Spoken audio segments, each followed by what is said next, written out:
വെണ്ണില ചന്ദനക്കിണ്ണം പുന്നമടക്കായലിൽ വീണേ കുഞ്ഞിളം കയ്യിൽ മെല്ലെ കോരിയെടുക്കാൻ വാ. മുണ്ടകൻ കൊയ്ത്തു കഴിഞ്ഞ് ആറ്റക്കിളി പോകും നേരം മഞ്ഞണി തൂവൽ കൊണ്ടൊരു കൂടൊരുക്കാൻ വാ. കാലി വീയുന്ന പുല്ലാനിക്കാറ്റിൽ കണ്ണി മാങ്ങ കടിച്ചു നടക്കാം. കാറ്റിൻ പാദസ്വരങ്ങൾ കേൾക്കാം. കുന്നി മഞ്ചാടിക്കൊന്നിലേറാം. വെണ്ണില ചന്ദനക്കിണ്ണം പുന്നമടക്കായലിൽ വീണേ കുഞ്ഞിളം കയ്യിൽ മെല്ലെ കോരി.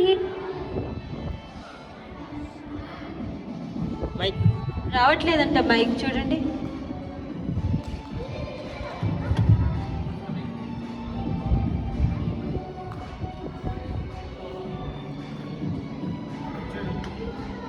మైక్ అక్కడ